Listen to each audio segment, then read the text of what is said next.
We ain't live. We really are, bro. All right.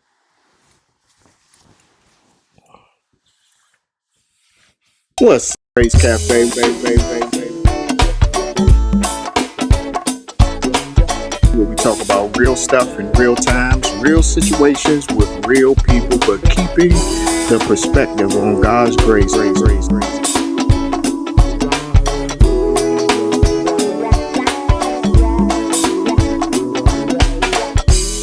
All my days I've been searching.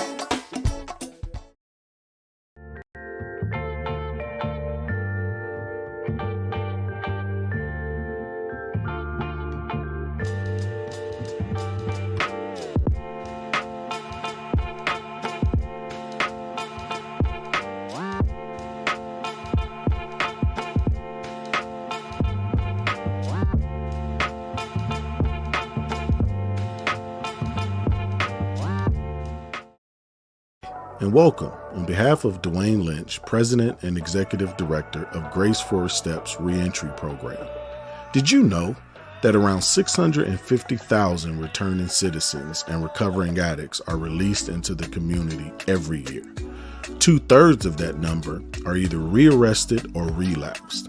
More than half of that number return to prison or treatment within 1 to 3 years. The Grace Four Steps Reentry Program is a faith-based nonprofit organization with a mission to house, educate, and assist returning citizens and recovering addicts to reacclimate themselves back into society. Our vision is to reduce recidivism and relapse by offering services and tools to our participants that will help them to stabilize themselves effectively and sufficiently back into the community, helping them become productive citizens, reconnecting with their loved ones, and reforming their lives for better living. We are asking for your support in providing life-changing opportunities for our participants. Every contribution saves someone's life. Every dollar helps, and we are always grateful for any and every amount received. So do us a favor, go text the letters GFSR to 1-833-536-0718. Thank you in advance for choosing to donate to our organization. What's up, family? Welcome to the Grace Cafe, where we talk about real stuff in real times, real situations with real people. But in this house, we keep this perspective on God's grace. What's up, man? Happy to see you guys. I don't know. I think we started kind of early. So you probably uh heard the Joker playing, which is something that probably got him dotted in the eye, back in the day. But it's okay. We in a new day. We talking about new stuff. You know what I mean? But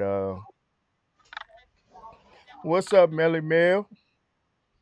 What's going on, Dwayne? Ain't nothing, man. You pushing that feline jump, man. I'm liking that jump. What size is Your side. that? That joint is tight, Mo. That joint tight. Hey, Yeah, old enough to be tight. yeah. But yeah, we can see you this week. You ain't ghost this week. Yeah, I ain't look like a shadow this week. I don't know what was going on. Thanks for the ring. Thanks for the light. Nah, no worries, no I know it's worries, blind. man. You know, um, we gonna talk about some stuff, like how we see the world. That's what we talking about this week. I think next week I want to try to have Rob on on the rock bottom, Joan. I was gonna do it this week, but I ain't get a chance to call Rob. But I think it'll be all three of us next week. Yeah, I thought about Rob the other day. Yeah, I, yeah, matter of fact, that was Monday. yeah. Monday, because I passed by. Is he still over there at that school? Ideal. I don't know. I don't know. I know he goes to the shelter, to Emory Shelter, every week, and he feed them and have church service over there. So and Oh, matter of fact, Jessica preaches there on Sunday for Mother's Day, if I'm mistaken.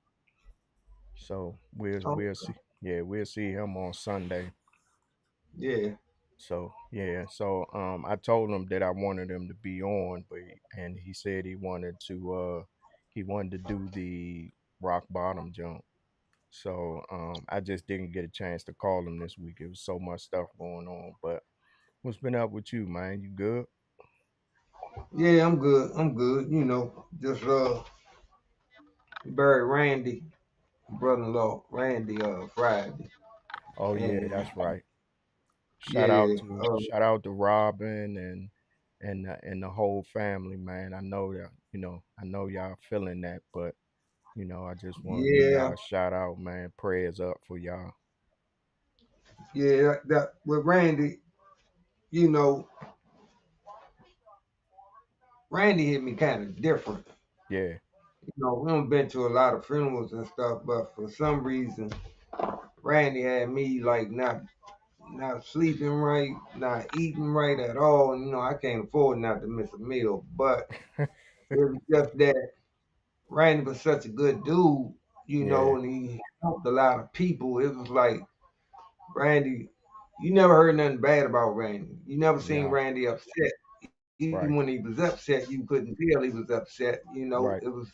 I think that had something to do because Randy was in the Marines, right, right. and uh, you know he was just the type of person that help, try to help anybody and everybody, and that's something that everybody in the church that knew Randy knew that about Randy. And uh, I've been trying to look at my nephew, holler at my nephew, talking to my nephews, keep their Yeah, heads up, Robin, and because tomorrow is his birthday. So we're gonna get up early and go back to the cemetery because they had him over there at Harmony. And you know me, Ma, I don't like watching that body going to the ground. I always sit in the car. I did that with my dad right. and stuff. Because I just like to remember that last time I seen that person, you know. And Randy, I always say he had that Sidney Poitier smile. And, you know, but like I said, he helped a lot, especially a lot of the veterans get their money, stuff that Right, was due to them and stuff. So he did a lot. right. Um, he truly gonna be missed, man. He truly gonna be missed. And Randy you was know, about our age, or he was older than us. 62 in his birth. 62. Well, he'll be 63 tomorrow. Yeah, that is still young though. Yeah, see what they don't tell you is that he was in Desert Storm, Oh, and okay. all them pathogens, and because you out there in the desert, you got the little stalls and everything, bathroom stalls, but it got to go somewhere. And what they did, they burned it, What do you not mean? thinking that the pathogens from manure is bad for your health. On top of Yeah, oil raining down on them, it just messed his body up. yeah, It really messed him up, and they caught up with him and stuff. But I told my nephew, told little Randy and Kevon that you know death is a part of life, and you know he did his job, and it was time for him to get rest because he would always put nobody, a lot of the church, none of them knew that Randy was even sick. You know, the kids, they was like, they couldn't understand this, they couldn't understand that. And I told them, well, coming from a father point of view, what we go through, we put on the back burner because we still got a job to do, and that's to raise your family.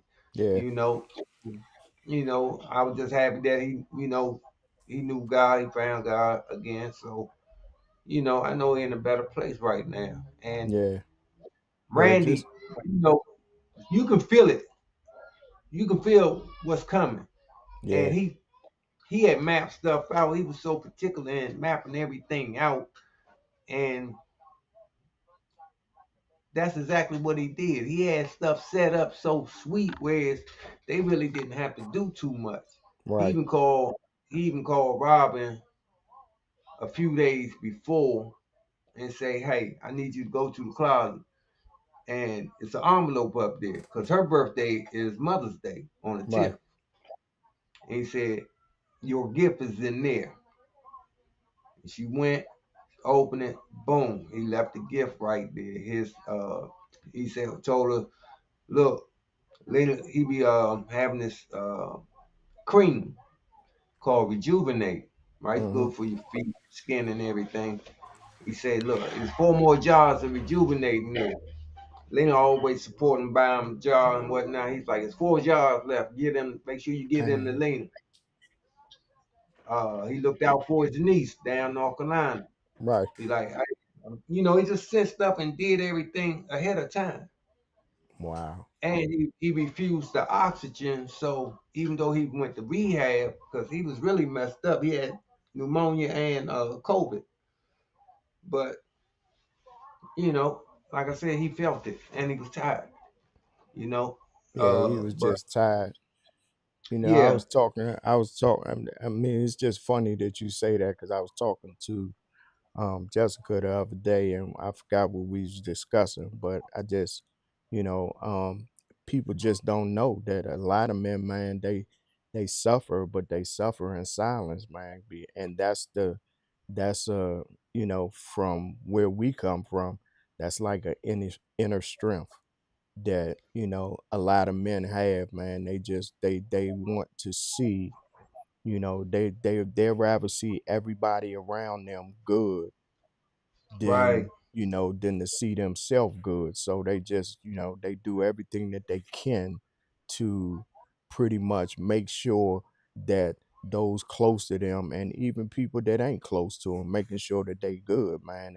And what happens to them is really not important, long as those around him, long as those loved ones or whatever around him is good. You know what I mean?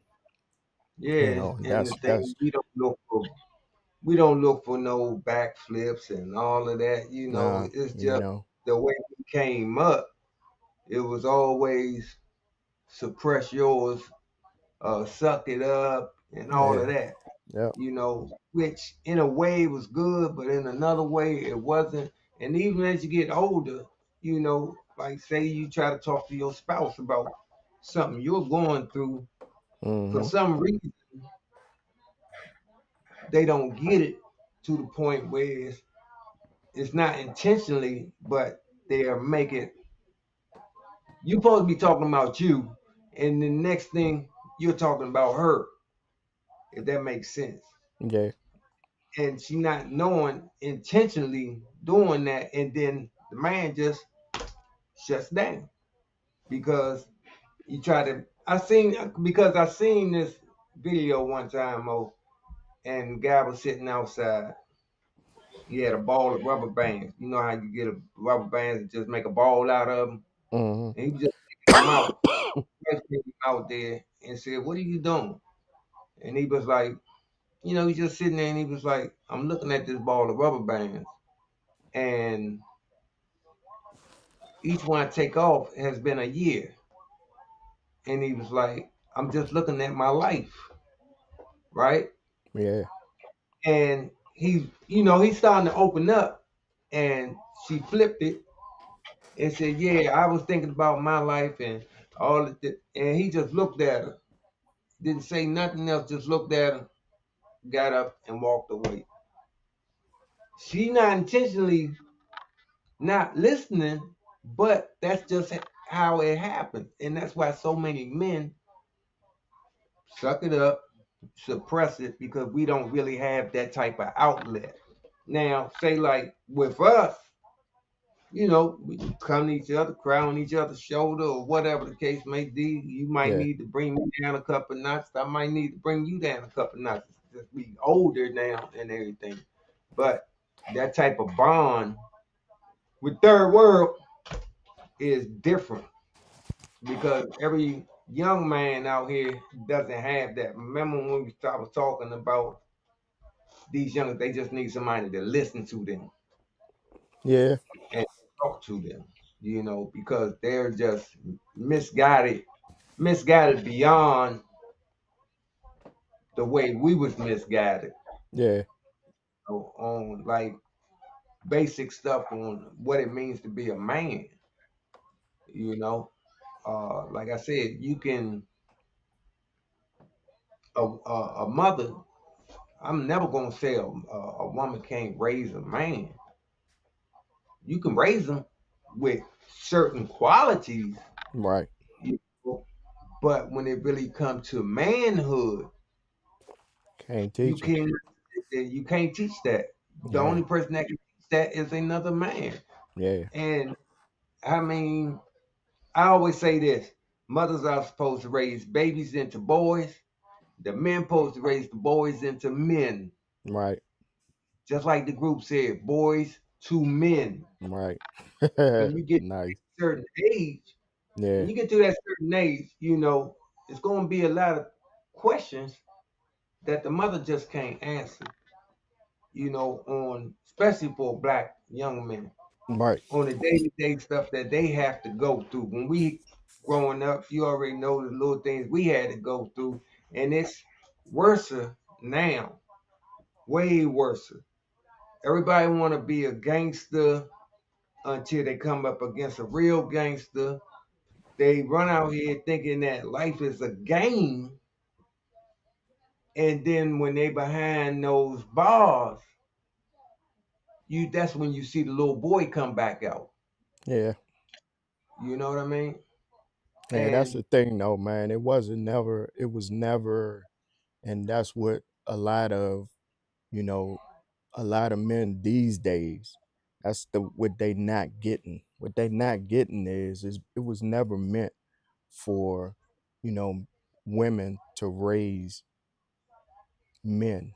It wasn't meant for women to raise children by themselves, period. you know period, it was also always meant for a father to be in the home. And so when like in slavery and stuff like that, when they were separated from their families, then they was taking on these patterns that were taken up with, because I'm for real, back in the day, it was very seldom, man, unless the father died, or it was very seldom that you saw a man that wasn't trying to take care of his family, that wasn't home, trying to take care of his family. It that's not just how, kids were raised back in the day. I'd be thinking about moms, and how my grandmother had to raise three kids after my grandfather died. But the thing is that before, mom's was like 7 years old when he passed away, right? yeah, And that meant that my mom had to raise, three kids by herself, and but before that, you know, Gramps was in the military too, yeah, but he made sure what he did before, just like Randy, right? What he did before he passed away was he made sure that my mom was good and the kids was gonna be good. And so pretty much just because he was in the military, my grandmother was taken care of, man, till she passed away. And you don't really get that, man. You don't get that, because jokers, man, out here, they just 10 minutes. All right. Jokers out here just making babies, and they just going on about their business. And I'm like, man, you know that's why I've always been the way I've been, because I know what it's like. I know what it was like. Matter of fact, right, we know what it was like, right, that not having a male figure in the home. right. I used to Especially envy you. I ain't gonna lie to you, man. I used to envy you, man, because like when we was real young, and and pops used to get off work. I ain't gonna say your nickname, but but pop, I hey used to man, say notice, yo, man, that every day Pops came home. And we'd be on the field by the house, by the apartment. And we'd be in the field playing. And he'd haul out. I ain't gonna say it. I ain't gonna say Say, it. He'd haul out. Papu! And he always had something for you, man. And I used to envy that, man. But yeah, as but time went on, man, the dilemma that I was in at that time, we both shared that dilemma, and we had to get through it. You know what I mean? yeah, But but for real, I think we took a page out Pop's handbook, you know, as far as what he did for his family or what he was doing for his family, and that's when we just always wanted to be there for family. And I think we probably made that, we made that declaration like early in life, man, before I even real met good. my father, you know. But see, thing was this though, bruh. We made the decision to say, I'm not gonna be like that. Yeah, I'm gonna be yeah, better. And that's something that a father always wants. And a mother. You want your child to be better than you were. exactly. I remember one time Lena had said, oh, you want little Melvin to be like you. Now you know that's when I had the quick fuse and all that. I turned around, looked at, said, let me tell you something. First of all, he ain't going down that road. Second of Right, all, he could never be me. He ain't built like me. right. And I'm not I I had to suppress Melvin at 11 because I seen that aggression coming up out of him at an early age. And I'm like thinking like, hold on, nah, I can't do this. I gotta stop short. I suppressed it a little bit too much. Yeah, But they call him the ghetto nerd. That's what family be calling the ghetto nerd. I'm good. I'm glad he a ghetto nerd. man, be cool with that. But he know both sides of the street. He can pick up that something ain't right real quick. He know how to watch his surroundings. And he's smart as hell. Yeah, You know. So him, Tim, DJ, none of them been to jail. So I can pat myself on the back for that. You know what I'm saying? yeah, Because in times like I'm gonna let your child make a mistake, but when the mistakes start getting out of hand, then it's up to us as parents. Hey, hold up, you don't go about nah. This ain't happening. you Not gotta on my pull them watch. up. And if you want to be thick-headed, okay, run, run with it. Run that way you going. Let me know how it work out for you. You know Yeah, what I'm saying? Because you can't be with your child 24/7. yeah, One thing I used to always tell Mo and DJ, I'm like, the little weak games they try to play, I like, and you playing catch up. right, Cause what you trying to do, we already done.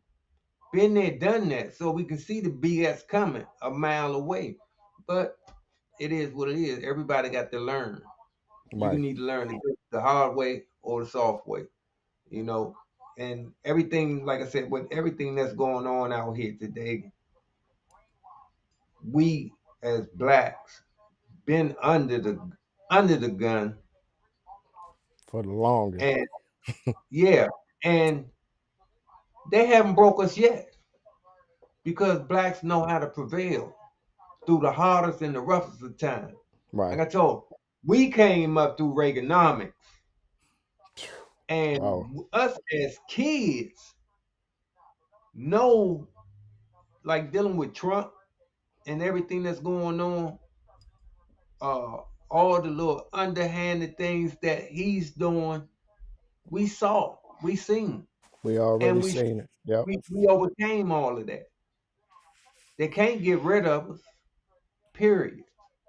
No They've been matter. trying. They've been trying for the Oh, longest. they've been trying for decades, Yeah.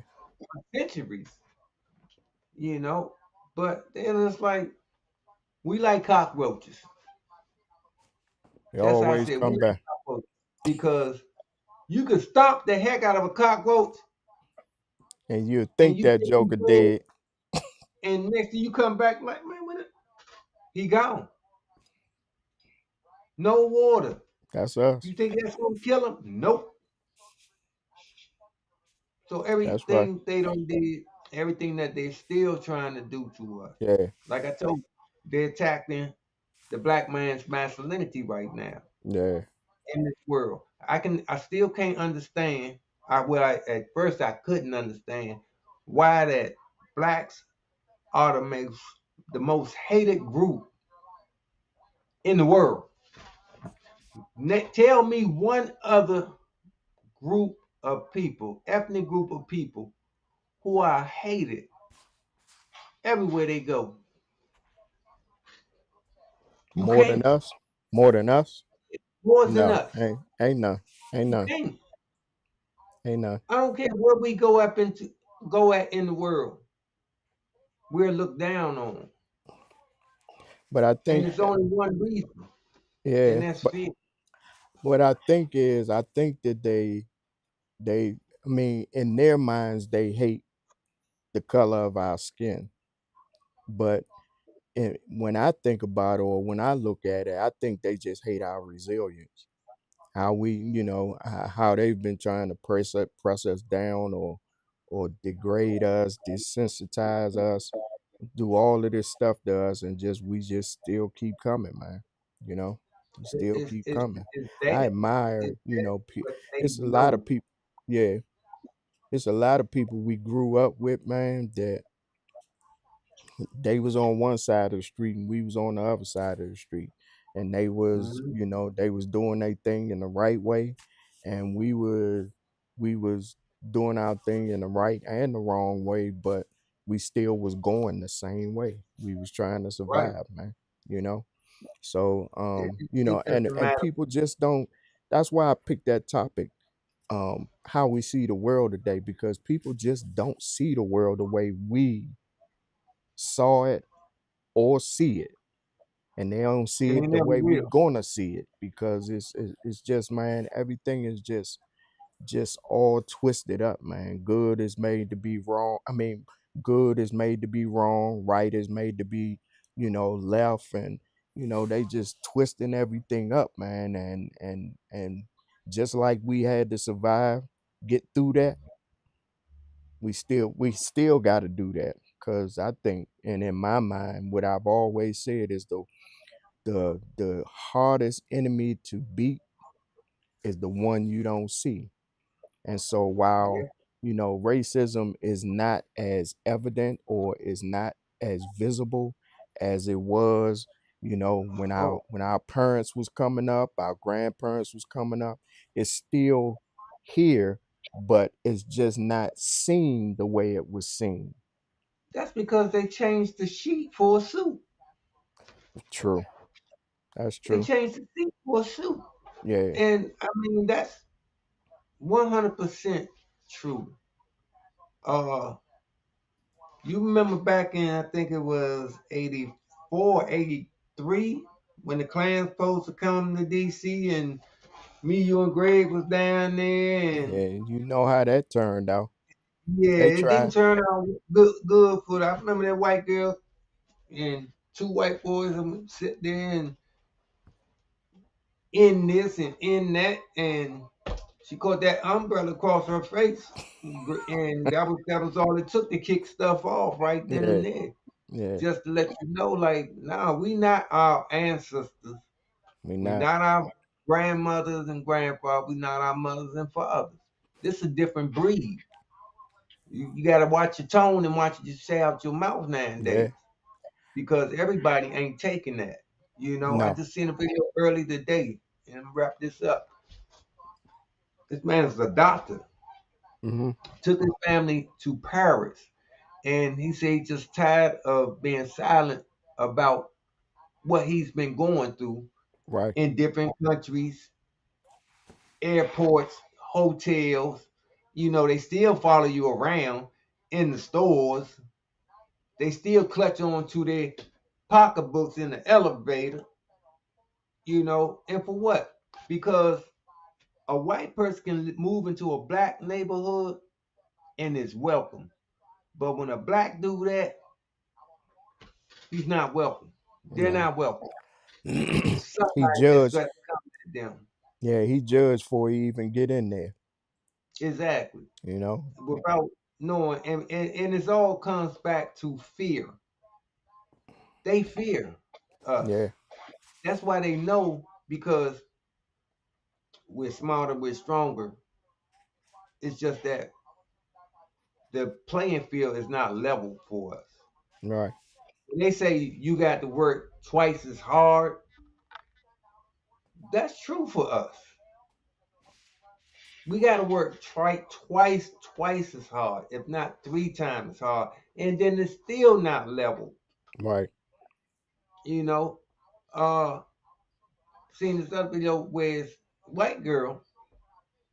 She got hired for a job, and they're still hiring people, and she quit the same day because they told her anybody with weird names, just throw them away.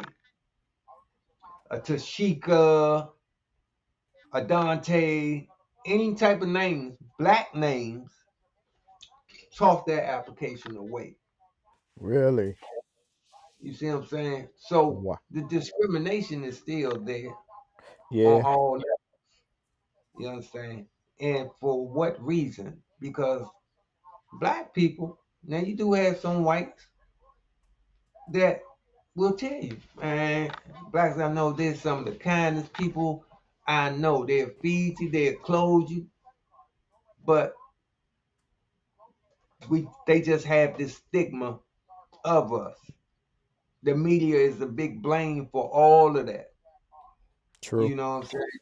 Uh, just the little fake behind assassination attempt just now. You did not hear them come out of the mouth, not one time yet, to say he had mental problems.